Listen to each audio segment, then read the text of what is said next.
नाज़रीन अस्सलाम वालेकुम। आज का विद मोहतशम तरीन में आपको खुशामदीद कहते हैं।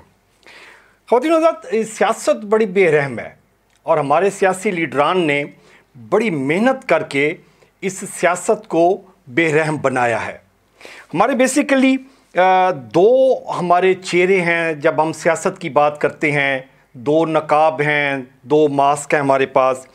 एक है जब हम असूली सियासत और नज़रियाती सियासत की बात करते हैं तो इसका एक मास्क हम बना लेते हैं, और दूसरा जो मास्क हम इस्तेमाल करते हैं सियासी पार्टियां, सियासी लीडरान, वो है मफादी और मफाहमती सियासत का।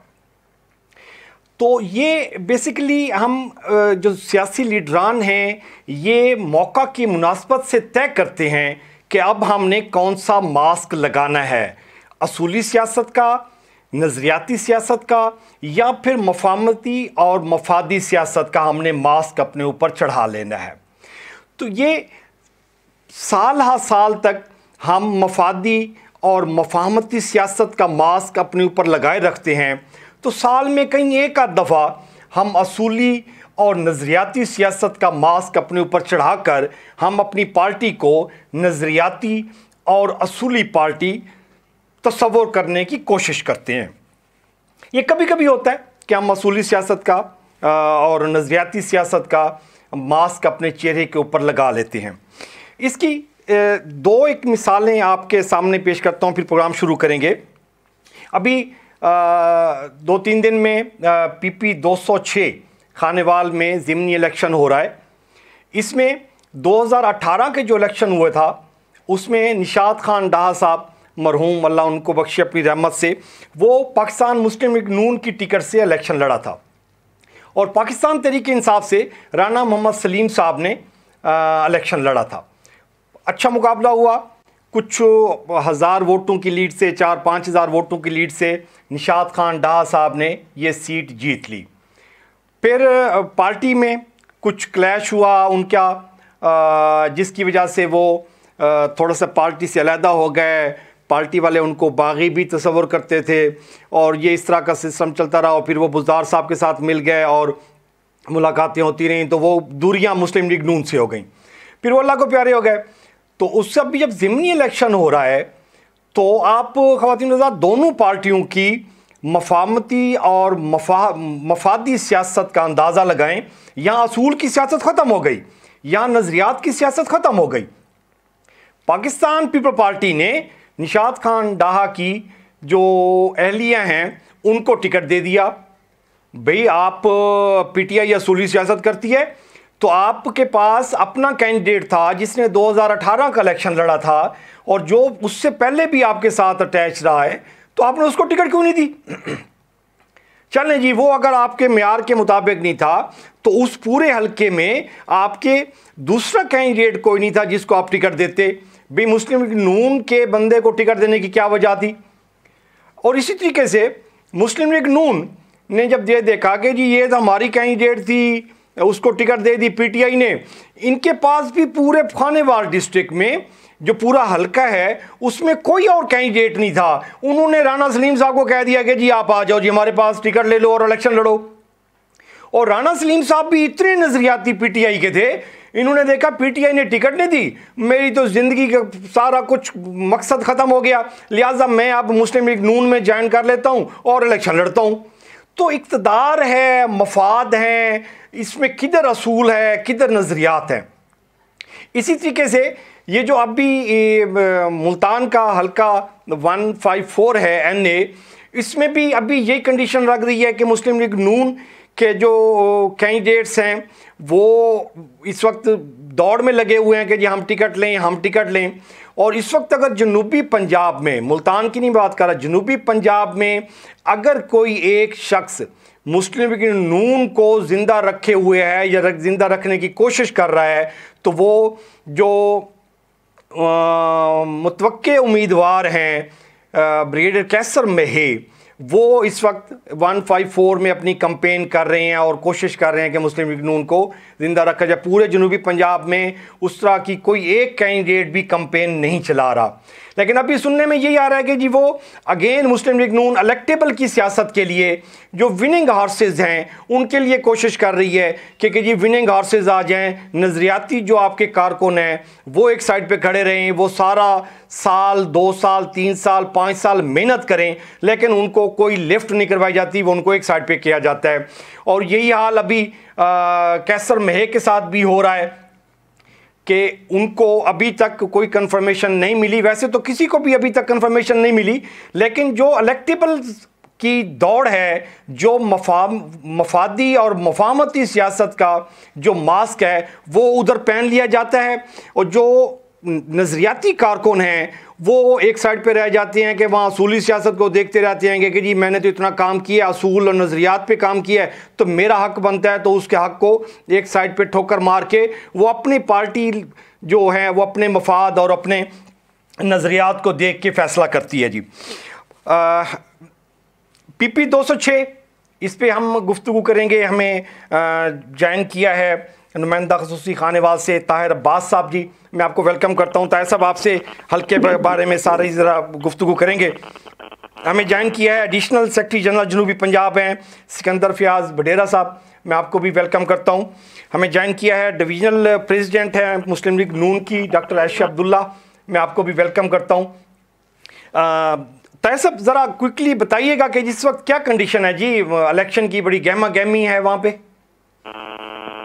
हाँ जी बिल्कुल, खानेवाल का हल्का PP 206 का जो ज़िमनी इलेक्शन है इसमें बड़ा टाकर होने जा रहा है, जिसमें मुस्लिम लीग नून के राना सलीम हनीफ साहब हैं और उसके साथ साथ PTI की मोहतरमा नौरीन निशात साहिबा। इनमें ना इस वक्त जो है 50-50 और कांटेदार मुकाबला देखने में आ रहा है। और इसकी गहमा गहमी की बात करें तो हर तरफ चौकों चौराहों पे जहाँ पे भी पब्लिक प्लेस पे लोग बैठे हैं, होटलों पे, वो यही डिस्कस करते हैं इलेक्शन के हवाले से।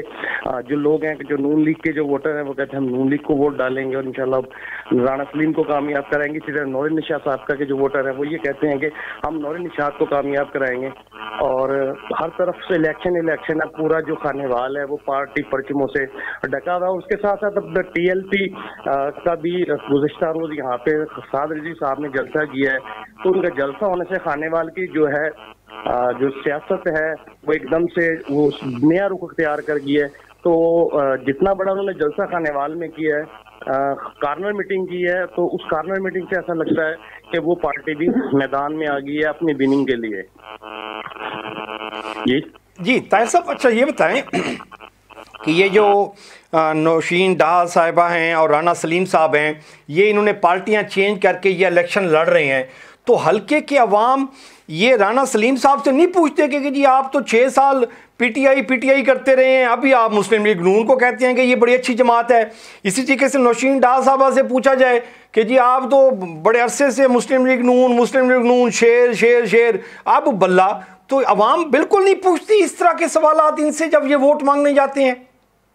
देखें, ऐसा है कि जो राना सलीम साहब हैं उन्होंने जो ये इस वक्त मुल्क में जो महंगाई है और जो इस वक्त चीनी की सूरत हाल है, खाद का बुरान है, इनको देखते हुए अपनी पार्टी चेंज की, वो मुस्लिम लीग नून में उन्होंने शमूलियत अख्तियार की। तो खानेवाल बेसिक तो है नून लीग का ही एक हल्का कहा जाता है। जो सियासी पंडित है वो ये कहते हैं। और जो मोहतरमा नौरीन निशात साहब हैं, तो नवाज शरीफ साहब के जो मुल्क से बाहर जाने के बाद निशात खांडा मरहूम ने फॉरवर्ड ब्लॉक बना लिया था और बागी हो गए थे, तो वो उन्होंने वज़ीर आला पंजाब उस्मान बुज़दार साहब से मुलाकात करके उनके साथ शमूलियत का ऐलान किया और उनके साथ वो PTI में चले गए थे। जी ठीक है। तो अभी आप क्योंकि ज़रा वहाँ पे सारा दिन वहाँ पे इलेक्शन की गहमा गहमी और कवरेज में हैं, आपका अपना ज़ाती तौर पर क्या आप गेस करते हैं कि कामयाबी किसकी होगी? देखें, जो इस वक्त जो सूरत हाल है, 3 पार्टियों के दरमियान तकरीबन इस वक्त जो है मुकाबला देखने में आ रहा है। क्योंकि जब से साद रिजवी साहब ने यहाँ पे आके जलसा किया है, कार्नर मीटिंग की है, उसके बाद से पूरा सिनेरियो खानेवाल का चेंज हो गया सियासत का। तो इस वक्त ये 3 पार्टियों के दरमियान नून लीग, PTI और TLP के दरमियान ये सारा मुकाबला देखने में आ रहा। बाकी ये है कि जो मेहनत करेगा वो इंशाल्लाह विन होगा खानेवाल से। अच्छा, पाकिस्तान पीपल पार्टी भी कहीं स्टैंड कर रही है? पाकिस्तान पीपल्स पार्टी आज की जो ताज़ा तरीन सूरत हाल, उन पर इल्ज़ाम लगाया जा रहा है कि वो अपने जो हल्का के वोटर हैं उनको 2,000 रुपए दे के हल्फ ले रहे हैं और वोटों के लिए उनको कह रहे हैं, वो भी बस कोई कहीं ना कहीं कुछ ना कुछ थोड़ा बहुत अपसेट करने जा रही है। जिस तरह से वहां पे सुबह से लेकर शाम तक जो उनके ऊपर इल्जाम लगाए जा रहे हैं, और लोगों ने आके सोशल मीडिया पे भी ये कहा कि वो कुरान पाक पर रख रहे हैं, 2,000 कहते हैं उठा लो और हमें वोट दो।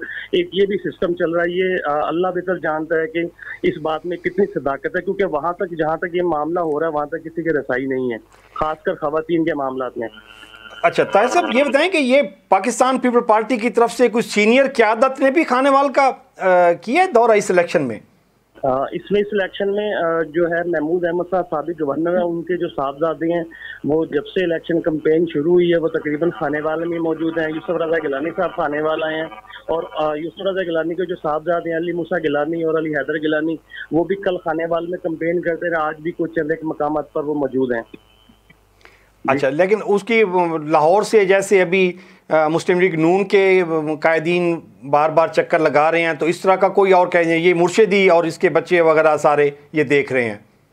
जी, गिलानी साहब के साहबजादे हैं, महमूद अहमद साहब के हैं, फिर इसके साथ साथ और मुल्तान से जो है ये मिनॉरिटी के जो वजीर MNA है आमिर नवीज जी का, वो भी खानेवाल में मौजूद हैं। और लाहौर से भी इनके को कैंडिडेट आते हैं, यानी कि इनके जो हैं जो सूबाई इनके कायद हैं वो भी आते हैं पीपल्स पार्टी के। और मुस्लिम लीग नून के तो तलाल चौधरी साहब, अता तारड़ साहब, ये तकरीबन 5 दिन से खानेवाल में, अता तारड़ साहब 5 दिन से मौजूद हैं खानेवाल में, तलाल चौधरी साहब 3 दिन से मौजूद हैं। और कभी बिहाड़ी से कल राना मशहूद साहब आए हुए थे बिहाड़ी से। इसी तरह मुस्लिम लीग नून के जो MNA के दूसरे दीगर शहरों से वो खानेवाल आ रहे हैं और इनकी सियासी कैंपेन भी कर रहे हैं और मुख्तलिफ जगह पे कॉर्नर मीटिंग और रैलियों में भी शरीक होते हैं। अच्छा, ये PTI की तरफ से कोई सियासी जो कायदीन है वो कुछ दिन पहले मीडिया पे खबर आने पे शोकाज नोटिस जारी हुआ था मैडम नौरीन निशात साहिबा को, कि वो हुसैन जानिया गदरी साहब इनकी कैंपेन कर रहे थे, हामिद यार हराज साहब इनकी कैंपेन कर रहे थे, तो उस पर इनको शोकाज नोटिस जारी होने के बाद से अभी तो फिलहाल मंजर आम पे तो कोई नजर नहीं आ रहा है कि जो PTI जो कायदीन में से छू। ठीक, बहुत शुक्रिया जी ताहिर साहब हमें अपडेट देने का। सिकंदर फयाज साहब जी, आपने ये थोड़ी सी ताज़ा सूरत हाल सुन ली। अच्छा, ये एक बड़ा इशू है जी, ये नौशीन डाह साहबा को टिकट देने का, तो ये इसकी कोई साइंस समझ आती है जी? तो जो आपने बात जिस तरह शुरू की ना, तो पूरी तौर पर तो मैं आपकी बात से बिल्कुल मुतफिक हूँ। जमातों को अपने मंसूर और जो उनका एक स्टेटेड उनकी क्या कहते हैं उनका नजरिया है उसके मुताबिक ही चलना चाहिए, टिकट भी उसके मुताबिक देनी चाहिए। ये एक मैं असूली तौर पर आपकी बात को 100% इत्तेफाक करूँ। अब प्रॉब्लम ये आती है कि जो ग्राउंड रियलिटीज है हमारी सियासत की वो बिल्कुल मुख्तलिफ है। 2013 में PTI ने 70% नौजवानों को वोट दिया, जो टिकट दिया, जो पहले कभी इलेक्शन नहीं लड़े थे, जिनका कोई पॉलिटिकल बैकग्राउंड नहीं था, जो बिल्कुल फ्रेश, पढ़े लिखे, यंग। लेकिन अनफॉर्चुनेटली जो हमारे पाकिस्तान की आवाम थी उन्होंने उनको कबूल ना किया, उन्होंने वोट उनको दिया जो लोग अरसा दराज से इलेक्शन लड़ते आ रहे थे। तो जब आपकी आवाम नए लोगों को वोट देने को अभी तक ज़हनी तौर पर तैयार ही नहीं, तो मेरे ख्याल में पार्टीज भी ये रिस्क लेने के लिए अभी तक उस तरह से तैयार नहीं है। देखिए, इलेक्शन जो है ये इन इटसेल्फ एंड नहीं होता, it's a means to an end. लेकिन आप अल्टीमेटली तो आपने जाके गवर्नमेंट बनानी होती है, आपने कानून साजी करनी होती है, आपने अपनी पॉलिसीज को इम्प्लीमेंट करना होता है, तो एंड तो वो है ना, एंड गोल वो है। तो इलेक्शन इटसेल्फ एंड नहीं होता, ये एक उसके लिए सीढ़ी के तौर पर इस्तेमाल होता है। तो जब पार्टीज देखती हैं कि आपकी आवाम नए लोगों को वोट देने के लिए तैयार नहीं है, उनको उस तरह से सपोर्ट नहीं करती, उनके साथ खड़ी नहीं होती, फिर वो मजबूर होकर अपने असूल उनको छोड़ने पड़ते हैं और फिर उनको जो इलेक्टेबल्स हैं उनके पीछे जाना पड़ता है। ये एक बड़ी अनफॉर्चुनेट रियलिटी है, लेकिन इसमें हम सभी कसूरवार हैं, चाहे वो पार्टीज है चाहे वो अवाम है, दोनों तरफ से कसूर है। नहीं, सिकंदर साहब आप बजा फरमा रहे हैं कि जी हमें ये सारा कुछ करना पड़ता है, ये एंड नहीं होता इलेक्शन, ये स्टार्ट होता है। तो गवर्नमेंट तो आपने फॉर्म कर ली ना जी, अभी कंप्रोमाइज़ करने का क्या फ़ायदा है? नून लीग की सीट थी, नून लीग के पास चली जाती, सो व्हाट। लेकिन डस्का में भी नून लीग के पास चली गई ना, तो क्या हुआ? लाहौर वाली जो सीट थी वो परवेज मलिक साहब की, वो नून लीग के पास चली गई, तो हुकूमत को तो कोई फर्क नहीं पड़ रहा। लेकिन कम से कम आप प्रिंसिपल्स पे तो स्टैंड करते ना। बात फर्क की नहीं है। जब भी कोई पार्टी, कोई टीम जब मैदान में उतरती है वो हारने के लिए नहीं उतरा करती, उसकी कोशिश तो यही होती है कि हम ये मैदान मार के जाएंगे, हम जीत के जाएंगे। नहीं, असूल पे जीता जाता है ना जी सिकंदर साहब, असूल पे जीता जाता है ना। मैंने आपको पहले अर्ज किया ना कि 2013 में 70% सीटें आपके इसी खाने बाल में हमने नए लोगों को दी थी टिकट। कितने वोट दिए थे आवाम ने? यहाँ नहीं दिए थे ना। तो कल हकायक है, हमारी ग्राउंड रियलिटीज है। हमारे लोग वो जो उनके ग्रुप जो धड़े वो जिनके साथ वाबस्ता है वो फिर उन्हीं के साथ रहते हैं और वो उनसे टूट के और तरफ जाने को तैयार नहीं है। वैसे भी जनरल इलेक्शन में कोई तकरीबन 1.25 साल 1.5 साल रह गया। तो मेरे ख्याल में पीटीआई ने भी यही सोचा कि जो हमारे पास इस वक्त जो हमारा बेस्ट फुट फॉरवर्ड है हम उसी को आगे करें। और वैसे भी निशात खान डार साहब अपनी जिंदगी में ही जब मियां साहब यहाँ से भाग के बाहर गए उसके बाद असूली तौर पर उन्होंने इख्तलाफ करके उन्होंने नून लीग प्रैक्टिकली छोड़ दी थी। वो हमारे साथ शामिल हो गए हुए थे बिकॉज उनको यही इख्तलाफ था कि मियां साहब इस तरह पार्टी को छोड़ के बाहर क्यों चले गए। तो वो उसके बाद वो नून के रह नहीं गए हुए थे। उन्होंने वो आपकी बात बजा हो गई। देखें सिकंदर साहब, ये एक बंदे ने आपको पार्टी ज्वाइन की, 7 साल तक वो स्ट्रगल करता रहा, पार्टी के लिए स्ट्रगल करता रहा, टाइम देता रहा, सेक्रीफाइस करता रहा, फैमिली उसकी कुर्बानियां देती रही, उसने इन्वेस्ट किया उसमें, उसके बाद एक इलेक्टेबल आ जाए किया कि मैं असूली तौर पे आपसे बिल्कुल 100% इत्तेफाक कर रहा हूं। तो ये पार्टी को और डैमेज नहीं करेगा। देखें, एक नया लड़का अगर कोई और अभी पीटीआई में ज्वाइन करना चाहता है तो वो तो ये सोच के नहीं ज्वाइन करेगा ना कि जी कल को तो इलेक्टेबल आ जाएगा, पीटीआई ने तो मुझे किक आउट कर देना है कि मैं पीटीआई में तो जगह नहीं बना सकता। तो मेरी अर्ज, मैं आपको थोड़ी सी मेरी अर्ज सुने कि मैं क्योंकि जनूबी पंजाब की जो तंजीम का भी हिस्सा हूँ और पिछले तकरीबन 2.5-3 साल से हम इसकी तंजीम में भी काम कर रहे हैं। जो राना साहब थे, राना साहब काफी अरसा पहले से पीटीआई से दूर होके और नून की तरफ चले गए हुए थे। जब निशात खान डार साहब ने फौज ब्लॉक बनाया था और उन्होंने पीटीआई की सपोर्ट का ऐलान किया था तो राना साहब उसी वक्त ही नाराज होकर और वो पीटीआई को छोड़ गए हुए थे। तो ऐसा नहीं है कि राना साहब आखिरी दिन तक पीटीआई के साथ खड़े रहे थे। अच्छा, उनकी बहुत सी रिजर्वेशन थी कि हमने जो निशात डार साहब का जो फॉरवर्ड ब्लॉक है उसको हमने क्यों कबूल किया और वो इन रिजर्वेशन पर पीटीआई को काफी अर्सा पहले ही हमसे दिल बर्दाश्त होते हैं, वो हमसे किनारा कशी इख्तियार कर गए। ठीक है। अच्छा डॉक्टर साहबा, डॉक्टर आयशा अब्दुल्ला, हाँ जी, आप यही मेरा सवाल जो मैं सिकंदर फयाज साहब से पूछा है वही आपसे कि जी आपको खाने वाल में कोई कैंडिडेट ही नहीं मिला, एंड पे आपको पीटीआई का कैंडिडेट ही मिला है जिसको आपने टिकट दी।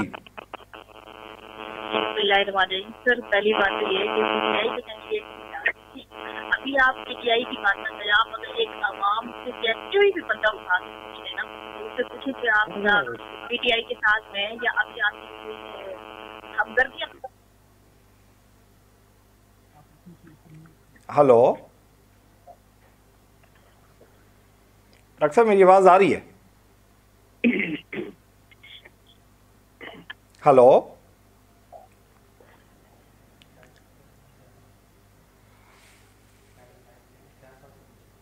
अच्छा सिकंदर फयाज साहब, अभी हमारे आयशा के साथ मेरे ख्याल में कोई डिस्कनेक्ट हो गया सिलसिला, वो अभी उसको रिकनेक्ट करते हैं।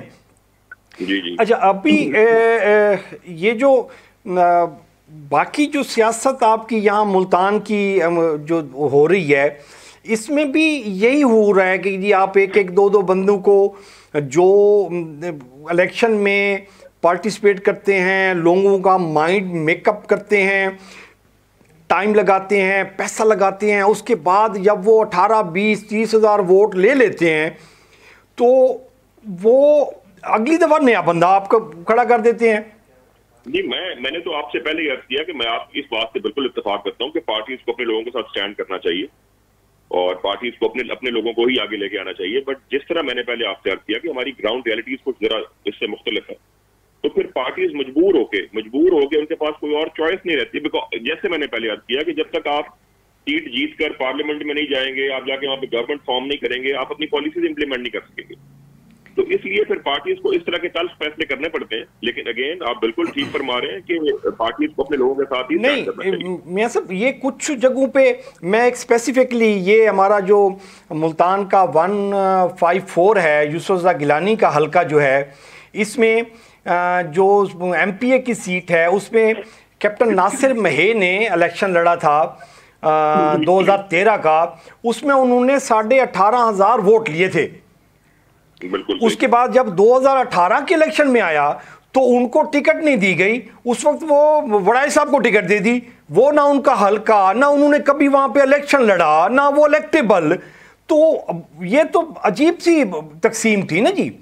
तो अभी वही हाल हुआ है कि जी वो उसके बाद वो मतलब डिसॉल्ट हो गया। उन्होंने कहा जी यार जब मैंने इतनी मेहनत की, 18-19 हज़ार वोट तक लेके गया जहाँ पे 5,000 वोट नहीं था, तो अब जो है ना जी वो उन्होंने मुझे टिकट नहीं दी और वो शाह महमूद के कहने पे उन्होंने वड़ाइच को टिकट दे दी और वो सीट तो उसने भी लूज कर दी। देखिए, मुझे उस वक्त की तो सूरत हाल का नहीं पता कि किन बेसिस पे टिकट वहाँ पे चेंज की गई, लेकिन खालिद जावेद वड़ाइच साहब भी बड़े अरसे से पीटीआई के साथ हैं। पीटीआई के साथ हैं मियां साहब, लेकिन उस हल्के में तो नहीं थे ना जी। वो पिछले दौर में जनूबी पंजाब के जो हमारी तंजीम थी उसमें वो वाइस प्रेसिडेंट थे, तो अरसा दराज से वो पीटीआई के साथ थे। अब वहां पे उस वक्त क्या ग्राउंड रियलिटीज थी, किन सिचुएशंस की वजह से उनको टिकट दी गई, मैं इसके ऊपर तो कमेंट नहीं कर पाऊंगा क्योंकि मैं उस वक्त जो टिकट का जो प्रोसेस था मैं उसका हिस्सा नहीं था। लेकिन आई एम श्योर अगर मखदूम साहब ने तब फैसला किया था तो कुछ सोच समझ के किया होगा। वो सोच समझ के यही किया था कि जी वो बड़ी कहानियां उसके सिलसिले में चल रही थी, खालिद जावेद वड़ाइच के सिलसिले में। अभी वो कैप्टन नासिर देखें 18-19 हज़ार 2013 में कैंडिडेट ले रहा है पीटीआई के टिकट पे, 18,000-19 हज़ार वोट ले रहा है, वो उससे आगे बढ़ेगा ना जी। तो दूसरा जो वड़ाइच है वो उस हल्के का बंदा भी नहीं है, कभी उसने उस हल्के से इलेक्शन ही नहीं लड़ा। हमारे इंतहाई मोहतरम थे कैप्टन साहब, हमारे अभी भी हमारे लिए बहुत इंतहाई मोहतरम है। और देखें जी पार्टीज जो है ये भी लिविंग बॉडीज होती है ना, अपनी गलती से सीखती है। अगर पिछली बार हमने 18 में कोई मियां साहब अगर शाह महमूद जैसा एक्सपीरियंस बंदा भी कहे कि जी मैं गलतियों से सीखता हूं तो फिर तो बड़ी ज्यादती है। देखें इंसान जो है उसकी जजमेंट में लैप्स आ सकता है, इसका मतलब ये नहीं है कि उसकी नीयत में कुछ देखें लीडरशिप का मियां साहब लीडरशिप जो होती है वो ये वन साइडेड तो फैसला होता नहीं है। इस पे तो कितना अरसा थिंक टैंक बैठ के प्रोसेस करते हैं, सारी चीजें करते हैं कि जी हमने क्या करना है, जी किसको टिकट देना है, उसकी इवैल्यूएशन होती है, पॉजिटिव पॉइंट नेगेटिव पॉइंट, सारी उसकी हिस्ट्री, सारा कुछ फैमिली बैकग्राउंड, उसकी कंट्रीब्यूशन, ये सारा कुछ होता है ना जी। इसके बाद गलती की गुंजाइश तो बिल्कुल पॉइंट्स में जा पड़ती है। नहीं सर, गलती की गुंजाइश तो हमेशा रहती है और कि सारा प्रोसेस तभी फॉलो हुआ होगा। ठीक है, ठीक हो गया, ठीक हो गया, जमीनी हकायक उन्होंने सारे देखे होंगे। ठीक है, गलती की गुंजाइश तो उसके बाद भी मौजूद रहती है सर। उसके बाद मौजूद। ठीक है आयशा, आपको आवाज आ रही है मेरी? जी जी सर जी, आप कंटिन्यू करेंगे, आपका डिस्कनेक्ट हो गया था, माजरत। जी मैं वही कह रही थी कि देखें अभी ये जो सिचुएशन सर्कमस्टांसेस चल रहे हैं, सर्कमस्टांसेस में हर बंदा डिसाइड हो चुका है और वो डिसाइड होकर डेफिनेटली वो पुराना पाकिस्तान ही चाह रहे हैं। तो वो इसलिए जो है मैं कहूंगी कि राना मोहम्मद सलीम साहब ने भी शायद इसीलिए जो है वो हमारे तरफ आने का सोचा कि PMLN इज मच बेटर। और अल्हम्दुलिल्लाह और आप ये भी देखें कि मैं तो खुद डोर टू डोर मैंने वर्क किया है और बहुत स्ट्रॉन्ग पोजीशन है PMLN की और बड़ा अच्छा, मतलब अब हर बंदे का एक वो एक होता है ना वोट होता है कि एक यार हमने कहने पे डालना है, लेकिन अब सब दिल से डाल रहे हैं। सीरियसली मैं बिल्कुल झूठी बोलूंगी क्योंकि मैंने खुद वर्क किया और आधी से ज्यादा खानेवाल पे मैं काम कर चुकी हूँ और बड़ा लोगों के अंदर जोशो खरोश है, एक जज्बा है वो, मतलब अगर हम कहें ना मतलब वो क्योंकि खासतौर पर लेडीज की बात करूंगी क्योंकि मैं ज्यादातर खवातीन के साथ कांटेक्ट में हूँ, तो खवातीन के अंदर जो हाउस होल्ड वाइफ है वो बड़ी एक्साइटेड है कि जी हम किसी तरह भी जाए, हम जाकर हम शेयर को देंगे क्योंकि हमारा बजट आउट हो गया, हमारा सिस्टम खराब हो गया, हमें तो वो पुराना पाकिस्तान चाहिए, हमें नया पाकिस्तान नहीं चाहिए। तो इंशाल्लाह 16 दिसंबर को ये शो भी हो जाएगा कि अच्छा वो आप खवातीन की आयशा बात कर रही हैं, तो वो खवातीन को इतराज नहीं है कि ये आपने PTI का बंदा हमें बिठा दिया है, हमारे सर के ऊपर बिठा दिया है, तो ये क्या करेगा, कंट्रीब्यूशन क्या कर लेगा PTI? सर अभी तो शुरुआत हुई, आप देखें PTI से और कौन कौन आएगा अभी तो नहीं, तो आप सबको लेते जाएंगे, आप सबको लेते जाएंगे, अपने बंदों को निकालते जाएंगे, जैसे अभी सिकंदर बोसन को भी फिर आप ले लेंगे। नहीं देखें हमने किसी को नहीं निकाला अभी, नहीं सिकंदर बोसन को दोबारा अगर वो आए आपके 154 पे तो आप उसको दोबारा ले लेंगे क्योंकि वो इलेक्टेबल है, विनिंग है, वो विनिंग हार्स है, वो सीट निकाल सकता है, तो आप उसको ले लेंगे। नहीं मैं आपको एक बात बताऊं, PMLN में काफी चेंजेस आई हैं। हमारी जो लीडरशिप है उसने, मैं खुद एक वर्कर बंदी हूँ और अल्हम्दुलिल्लाह मैं अपने वर्क के बिहाफ से यहाँ तक पहुंची हूँ और अब जो है ना बहुत ज्यादा चेंजेस आ गई हैं। अब वो चीज नहीं रहेगी सेल्फी और आप जो फसली बटेरे हैं वो आएंगे और काम करेंगे, ऐसा कुछ नहीं है। अब बहुत चेंजेस आई हैं, अब अल्हम्दुलिल्लाह जो काम करने वाला बंदा है वो आगे आएगा। जो आवाम को रिलीफ देगा। ये चीज एक है और ये एक पॉजिटिव साइन है। नहीं, अतात आरड़ जब ये आया हुआ था परसों चौथ या मुल्तान में, तो मैंने उससे ये क्वेश्चन किया था, उसने इसका कोई मतलब पॉजिटिव जवाब नहीं दिया कि जी हमने क्लियर कट लाइन लगा दी है जिसके अंदर बोसन की पार्टी में कोई जगह नहीं है। अभी तो यही है ना कि ग्राउंड रियलिटी हो जाएगी, फिर मजबूरी हो जाएगी, फिर वो विनिंग है जी, सीट निकाल सकता है जी। तो ब्रिगेडियर साहब पहली दफ़ा इलेक्शन लड़ रहे हैं, सीट निकालते हैं या नहीं निकालते, डाउट्स हैं। तो सिकंदर बोसन ने तो 3-4 इलेक्शन लड़े हुए हैं, लिहाजा उसको टिकट दे दो दोबारा। नहीं सर, बहुत सारे लोग ऐसे होंगे इस दफा जो पहली दफा इलेक्शन लड़ेंगे, तो आप देखेंगे इंशाल्लाह कि अभी ये चीज खत्म हो जाएगी कि जी इनको ये अपने आबाद से चले आ रहे हैं और इस तरह की चीज को हम खत्म कर रहे हैं। और बहुत पॉजिटिव चेंजेस हमारी जो पार्टी में है वो आई है। बाकी पार्टीज की बात नहीं कर सकती, लेकिन क्योंकि मैं इसका हिस्सा हूँ और मैं खुद एक वर्कर उससे आगे आई हूँ, तो मैं इसलिए ज्यादा बेहतर तौर पे आपको बता सकती हूँ कि इस टाइम जो सिचुएशन है अल्हम्दुलिल्लाह हमारा वर्कर जो है वो इस टाइम आगे आ रहा है। ये बात नहीं है कि जी है ना इलेक्टेबल है और नहीं है। तो इस चीज को आप देखें, सिकंदर बोसन साहब का मैं इसलिए इस टाइम मैं कोई खास एक स्पेसिफिक बंदे का नहीं बता सकती, लेकिन यह है कि इंशाल्लाह मेजोरिटी में जो आप देखेंगे कई ऐसे कैंडिडेट्स होंगे जो फर्स्ट टाइम इलेक्शन लड़ेंगे। नहीं, वो फर्स्ट टाइम आप इधर तारिक रशीद को टिकट नहीं देंगे, उधर से राणा नूरुल हसन उनको टिकट नहीं देंगे, या गफार डोगर को टिकट नहीं देंगे। यही तो बंदे हैं सारे के सारे जो इस वक्त आउट हुए हैं। आपको मुल्तान में कोई इस तरह की पॉलिटिकल एक्टिविटीज नजर नहीं आएगी सिवाय कैसर महेश साहब के अलावा। नहीं, कैसर महेश साहब बहुत अच्छे इंसान हैं, माशाल्लाह कर रहे हैं। मैं वही कर रहा हूँ, उनके अलावा अगर पार्टी में कोई और एक्टिविटी हो रही है मुल्तान में तो वो हमें बताएंगे जी, हम उसको तो हमारी नज़र से तो नहीं गुजर रही कोई एक्टिविटी ऐसी। या ये रफ़ीक रिजवाना का बेटा फिर रहा है जी, वो एक्टिविटी कर रहेगा, कोई ऐसी एक्टिविटीज़ आप देखेंगे कि जी वो मतलब जो नज़र आ रही हो एक्टिविटी। सर देखें, हर कोई अपने एंड पे काम कर रहा होता है, कुछ नजर आता है कुछ नहीं आता। तो मेरा ख्याल है कि सब अपनी अपनी जगह पे काम कर रहे हैं, लेकिन ये वक्त बताएगा कि देखें हम कौन आगे आता है। ये तो कुछ किस्मत की भी बात होती है, लेकिन इंशाल्लाह कोशिश यही है और हम भी यही चाहते हैं कि लीडरशिप इस चीज के बारे में सोचे कि जितने भी लोग हैं पुराने या नए जो भी है उन सबको जो है वो जो है साथ साथ जो है लेके चलें, और इंशाल्लाह हमारी पार्टी में आपको ये चेंज नजर भी आएगा इस दफा। अच्छा, ये आपकी नज़र भी आएगा, लेकिन अभी तक कोई ऐसी कोई पार्टी की तरफ से कोई जेस्चर्स नज़र नहीं आ रहा कि जी वो नए चेहरे जो जिन पे कोई दाग नहीं है, जिन पे कोई इल्ज़ाम नहीं है, जिन पे कोई फिंगर पॉइंटिंग नहीं कर सकता, इस तरह के चेहरे कोई वो सामने लेके कंफर्मेशन कर दी जाए कि जी ये हमारी पार्टी के हैं जी। अभी तक देखें ना जी, गफार डोगर वहीं खड़े हुए हैं, तारिक रशीद वहीं खड़ा हुआ है, राना महमूद हसन वहीं खड़ा हुआ है, जावेद हाशमी वहीं खड़ा हुआ है।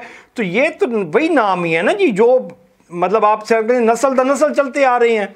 और इन पे किस आ गए, ठीक है ना, मैं आ गई और इसके अलावा और भी बहुत सारे लोग हैं जो आ रहे हैं आगे।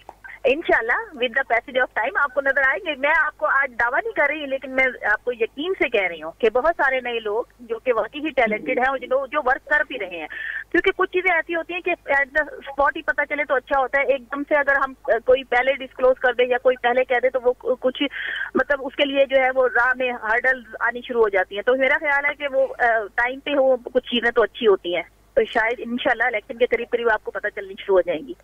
अच्छा, तो ये अभी कब तक के चांसेस हैं, क्योंकि अभी तो 15-18 महीने रह गए हैं इलेक्शन के लिए। अभी तो हल्का पूरा MNA का कवर करना और MPA का हल्का कवर करना तो बड़ा औखा हो जाता है कि ये इस पे अभी से प्लानिंग करेंगे तो आप जाके मुल्तान या जनूबी पंजाब में फोकस कर सकेंगे। पे हर बंदा इस टाइम अपना लगा हुआ है, काम कर रहा है, क्योंकि आपको पता है टाइम बहुत थोड़ा रह गया है। तो काम सभी कर रहे हैं, कॉर्नर मीटिंग्स हैं या जिस तरह की भी तंजीम साजी है या जिस तरह से भी हो सकता है वो आगे आगे उनको अपने अपने इलाके में हर बंदा लगा हुआ है। लेकिन वही बात है, कुछ नजर आता है कुछ नहीं होता, कुछ सोशल मीडिया पे एक्टिव है कुछ नहीं सोशल मीडिया पे एक्टिव, लेकिन वर्क सभी कर रहे हैं। और PMLN के जो जितने भी लोग हैं, अगर वो ये मतलब हमारे जो सीनियर्स लोग हैं उन्होंने भी अपनी आगे आने वाले लोगों को जगह देने का मतलब ये नहीं है कि वो उन्हें जगह नहीं दे रहे, आगे नए आने वालों को भी वार्मली वेलकम कर रहे हैं। नहीं, वो वार्मली वेलकम कर रहे हैं, वो इसलिए वेलकम कर रहे हैं कि जी आप हमारे साथ खड़े हों। लेकिन ये नहीं होता कि जी आप आएँ जी आप आगे इस दफ़ा चांस देते हैं। आप जावेद हाशमी को देख लें कि जी वो किस कंडीशन में वो कहते हैं जी मैं इलेक्शन लड़ूंगा जी। सिकंदर बोसन मतलब उसकी हेल्थ कंडीशन देख लें, लेकिन स्टिल वो कहते हैं जी मैं इलेक्शन लड़ूंगा जी। तो ये किसी को जगह नहीं देते, ये भाई को नहीं जगह देते जी। अभी ये यूसुफ गिलानी देख लें, वो 3 सीटों पे बच्चों को ही खड़ा किया हुआ है, उसके पास पीपल पार्टी का कोई कैंडिडेट नहीं मिला उसको जिसको वो टिकट दे और वो उसको हल्के में भेजे। वो एक हल्के में भी बेटे को भेज दिया, दूसरे को भी बेटे को भेज दिया, तीसरे को भी बेटे को भेज दिया। सर कैसा महेश साहब को देखें, अब हमने जगह दी है ना, हमारे कैंडिडेट्स दे रहे हैं, अपने साथ रख लेके चल रहे हैं, उनको बुला रहे हैं, उनको लेके जा रहे हैं, इंट्रोड्यूस करा रहे हैं, उनको मिलवा रहे हैं, मतलब ये देखें ना, ये पॉजिटिव साइन है।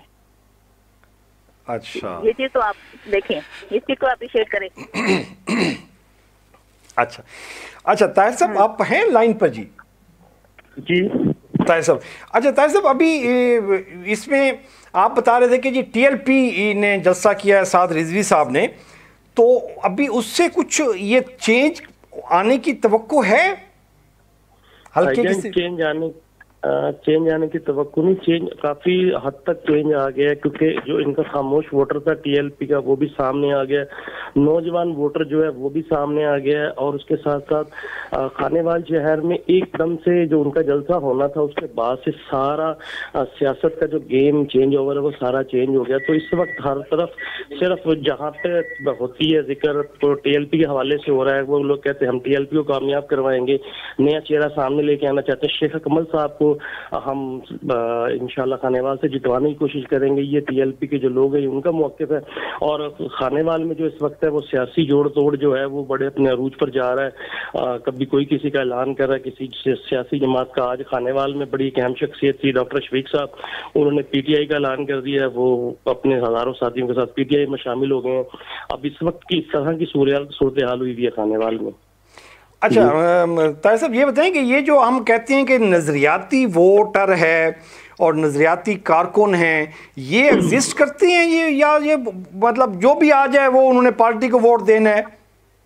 सर खानेवाल मैंने पहले भी आपको बताया कि ये नून लीग का जो मुस्लिम लीग नून का हल्का है, और खानेवाल का जो नजरियाती वोटर है ना, जो नून लीग का जो वोटर है उसने शेर को ही वोट डालना है, वो किसी पार्टी को वोट नहीं डालेगा, चेहरा चाहे जो भी सामने हो उसने नून लीग को ही वोट डालना है।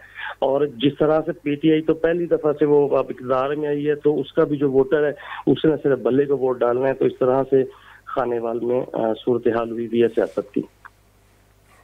सही सही। अच्छा सिकंदर साहब, अभी हम तब थोड़ा सा टाइम रह गया है, मैं आपसे क्विकली बल्दियाती जो इलेक्शंस हैं जी, उस पर कुछ मूवमेंट हो रही है जी? जी हाँ, उसका ऑर्डिनेंस साइन कर दिया गवर्नर साहब ने कल, और अब उसके ऊपर काम शुरू है इंशाल्लाह। और हमारा इरादा यही है कि अर्ली नेक्स्ट ईयर हम जो है उनका इंतखाबात का इनेकाद कर दें।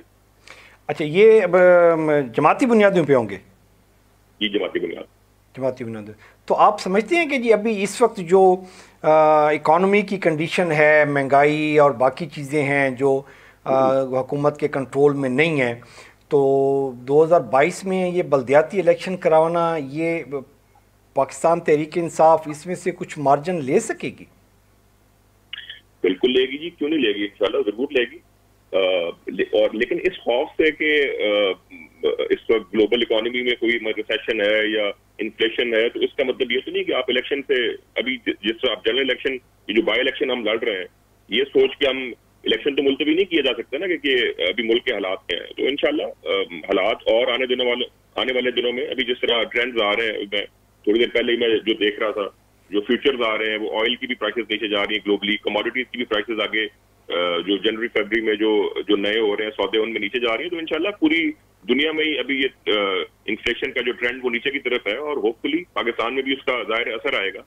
और आई एम श्योर हमारी अभी जिस तरह सेहत कार्ड लॉन्च हो रहा है, इस जगह हमारे और काफी सारे इनिशिएटिव्स हैं, आई एम श्योर कि लोग उसको बिल्कुल अप्रिशिएट करेंगे और हमें वोट देंगे। अच्छा, वो यानी कि ये महंगाई वगैरह का ये जो PDM का ये जो बयानिया है कि जी महंगाई है, और PDM तो खैर एक मेरे ख्याल में अब एक बड़ी एक गॉन केस टाइप चीज है, वो तो मेरे ख्याल में उसको ज्यादा संजीदा लेने की भी अभी शायद जरूरत नहीं है। बाकी चैलेंजेस हैं, गवर्नेंस के चैलेंजेस हैं, इन्फ्लेशन है, ये बिल्कुल चैलेंजेस हैं, इनसे हमें निपटना है। बट PDM मेरा नहीं ख्याल कोई ऐसा खतरा है जी। अच्छा डॉक्टर आयशा, PDM मार्च का आपने टाइम दे दिया, बड़ी सर्दी है, आपके जो जितने भी लीडरान हैं वो सारे बाबे हैं, उनको सर्दी मेरे ख्याल में ज़्यादा लगती है, इसलिए उन्होंने कहा कि जी बाहर के मौसम में मार्च मज़े से करो जी, ये दिसंबर, जनवरी, फरवरी गुजार के, मार्च भी 23 मार्च, ये सारा मार्च गुजार के, इतनी लंबी डेट देने की क्या जरूरत थी जी? जी हमने इनको टाइम दिया है। हमने कहा शायद आप फिर कहें कि हमें टाइम नहीं मिला, मौका नहीं मिला, हमें काम नहीं करने दिया गया, तो हमने तो इनको टाइम दिया और हमने इनको टास्क दिया है कि आप इस टाइम तक जो है ना कुछ कर सकते हैं तो करके दिखा दें। कोई है एक सिंगल प्रोजेक्ट अगर आपने कर सकते हैं, कोई ऐसी पॉलिसीज ला सकते हैं आप जो कि आवाम को रिलीफ दे सके। हमने तो इनको टाइम दिया है कि आप क्या कर सकते हैं, आप करें मार्च तक, आपके पास टाइम है। अगर आप नहीं कर सकते तो फिर मेहरबानी करके अपने घर जाएं ताकि जो है आवाम को हम फिर रिलीफ दे सके, किसी तरह से उनको संभालें, अपने मुल्क को संभालें। ये 20 सारा आपके लॉन्ग मार्च और धरने और जुलूस, ये 20 सारा गुजर गया, 21 सारा गुजर गया, तो वो आप क्या हमने तो जिनको मौका दे रहे हैं सर, ये तो कहते थे कि भाई हमें टाइम नहीं दिया गया, हमें अपने आप को मनवाने नहीं दिया गया। तो हम तो कह रहे हैं भाई आप जितना टाइम लेना चाहते हैं आप लें, दोबारा आपकी बारी नहीं आनी। तो इसलिए सर एक मिनट, मैं आपकी जमाने नहीं बोली, मुझे कंप्लीट करने दें। देखिए हमने इनको कहा कि आप जितना टाइम आपकी पॉलिसीज है आप अगर ला सकते तो लाए, लेकिन अभी तक आप खुद देख रहे हैं कि सिवाय इमरान खान ने अवाम को जलील करने के और कुछ भी नहीं किया। अभी आप देखें 4 रुपए फिर वो बिजली का बढ़ा रहे हैं, कभी पेट्रोल पूरे इंटरनेशनली जो है उसकी जो प्राइस है वो कम हो रही है, यहाँ पे बढ़ रही है। मतलब मुझे समझ नहीं आती। जी सर अगर आप कहेंगे तो आपको व्हाट्सएप कर दूंगा। ठीक है अल्हम्दुलिल्लाह। तो एक आप ये चीज देखें कि पॉलिसीज होनी चाहिए। आप अगर आए थे तो आप तैयारी के साथ आते, आपने आने के बाद कोई काम नहीं किया, आप दूसरों के प्रोजेक्ट पे तख्तियां लगाने के सिवा और कोई काम ना कर सके। तो इसलिए भाई आप मार्च तक का टाइम अगर कुछ फिर भी करना चाहते हो, कुछ हो सकता है टेंडेंसी है तो करके दिखा दो, फिर उसके बाद जो है ना हम लोग नहीं आप प्लीज पीडीएम वाले आए, आप अभी मार्च करें, छोड़े आप ना हम तो आपको टाइम दे रहे, फिर आपने रोने लग जाना आवाम के आगे, हमें मौका नहीं दिया गया, हमें जान दो मियां साहब साली वाली आन दो। फिर आप लोगों ने तो फिर ये राग लगा। और सबसे बड़ा बंदा जो है ना, आज सिर्फ एक बात कहूंगी, इमरान खान ने ना जिंदगी में एक ही दफा था कि बोला था, और वो क्या था, वो जब उसने बिजली का बिल दिलाया था कि अगर महंगाई हो ना मुल्क में तो फिर वो क्या है, आपका हुक्मरान चोर है। और आज मैं मानती हूँ इस बात को कि हमारा हुक्मरान चोर है, वो है इमरान खान, वो है इमरान खान। अच्छा डॉक्टर आयशा देखें, आप पॉलिटिकली तो एक बात कर लेती हैं, वो चलो उसको आपका अपना पॉइंट ऑफ व्यू है, लेकिन जब आप ये पेट्रोल और बिजली की जब आप ये बात करती हैं रेट्स की, तो ये चीज़ तो आप एडमिट करें ना कि जो आपके दौर में, मुस्लिम लीग नून के दौर में और उससे पहले फिर पार्टी के दौर में जो पेट्रोलियम लेवी टैक्स लिया जाता रहा है, आप लोगों की गवर्नमेंट ने और फिर पार्टी की गवर्नमेंट ने उस टैक्स में 1% कमी नहीं की थी, 1 रुपए की कमी नहीं की। इन्होंने तो सारा वो खत्म करके आवाम को रिलीफ दिया है। सर आप कैसे बातें कर रहे हैं? देखें अगर आपने रिलीफ दिया आवाम को, मुझे बताएं क्या वो पेट्रोल महंगा था जो कि आपको 70 रुपए में मिलता था, या ये पेट्रोल महंगा जो 126 रुपए में आपको मिल रहा है? डॉक्टर साहब आप डॉलर के साथ पेट्रोल बाय करेंगे ना जी? आप डॉलर हमारी करेंसी किसने कम की? हमारी करेंसी का कौन मीशत को हमारे यहाँ तक लगाया? हमारी जीडीपी को किसने गिराया? कौन है उसका जिम्मेदार? ये लोग जिम्मेदार है। हमारी जीडीपी तो अल्हम्दुलिल्लाह 5.8 पे पहुंच चुकी थी। हम तो IMF को मुताबिक कह चुके थे। इन लोगों ने आके, इनके पास तो कोई लोग ही नहीं थे जो कि पॉलिसीज लेके आते हैं। वो असद उमर साहब कहते थे मेरे पास पॉलिसीज है, मैं 100 दिन में ये कर दूंगा वो कर दूंगा। कहाँ गए वो मईशत के आपके माहिर? कहाँ गए? सिकंदर साहब मैं आपके पास आता हूँ। सिकंदर साहब मैं आपसे जवाब दें मुझे, ठीक है ना? मईशत कहाँ गई? आपने कहाँ मईशत को ले आए हैं आप महंगाई का कहाँ पे आप फिर वो करें? आप हमें वो वाला टैक्सेस मंजूर था जिसमें हम 70 रुपए 60 रुपए पेट्रोल लिया करते थे। हमें ये वाला मंजूर नहीं है जिसमें हमारे पास 130 रुपए में जाके हम पेट्रोल लेके आए। आप देखें मोटरसाइकिल वाला एक दिहाड़ीदार जो बंदा है वो किस तरीके से अफोर्ड करे इन सब चीजों को। ठीक है, मैं सिकंदर साहब से, सिकंदर साहब ये जो बातें डॉक्टर साहब कर रही हैं इसको क्विकली रिप्लाई कर दें, फिर प्रोग्राम हमारा खत्म होने के बाद। चीज है, फैक्ट से बात करते हैं। ये इस तरह के जो है ना, जो मतलब मकरूज है या जो एक सतीश गुफ्तगू वो जो अपनी जगह, लेट्स टॉक ऑन फैक्ट। रुपए की डीवैल्यूएशन किसने शुरू की? मिफ्ता इस्माइल साहब ने। उन्होंने क्यों डीवैल्यूएशन शुरू की? ऑन रिकॉर्ड है वो, जब इनके वजीर खजाना बने हिसाबदार साहब के पास के जाने के बाद उन्होंने कहा जी हमने 3 साल में 25 अरब डॉलर हमने उसको हमने लिक्विडेट कर दिया, सिर्फ डॉलर का रेट 99 पे रखने के लिए। तो ये हमने नहीं शुरू की, मिस्टर इस्माइल साहब ने शुरू की। हमने सिर्फ ये किया उसको कि हमने उसको जो फ्री मार्केट इकोनॉमी के जो असूल है उनके ताबे डॉलर को कुछ तो सर आप भी ऐसे कर देना, कोई जितने आवाम को रिलीफ मिल सके। Number one. नंबर टू ये है कि एक ग्लोबल रिसेशन है इस वक्त। एक चीज इस मुल्क में हुई है, इसको हम कोविड, इस दुनिया में इसको हम कोविड कहते हैं। कोविड की वजह से सप्लाई चेन पूरी दुनिया की मुतासिर हुई, जिससे कोविड पूरी दुनिया में आया, सिर्फ पाकिस्तान में नहीं आया, जिसका सप्लाई और डिमांड का बड़ा एक मैसिव प्रॉब्लम इस पूरी दुनिया में चल रहा है।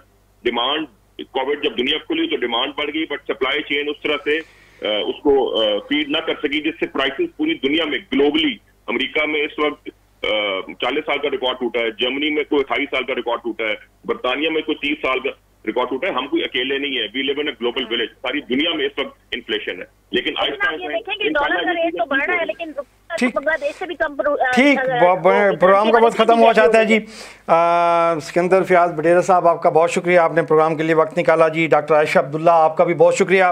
हमारा नुमाइंदा ख़ुसूसी खानेवाल से ताहिर अब्बास साहब, आपका बहुत शुक्रिया प्रोग्राम में शिरकत करने का। नाज़रीन, तो ये था आज का प्रोग्राम। अपना और अपने प्यारों का ख्याल रखिएगा। मोहतरम तरीन को इजाज़त दीजिए। अल्लाह निगहबान।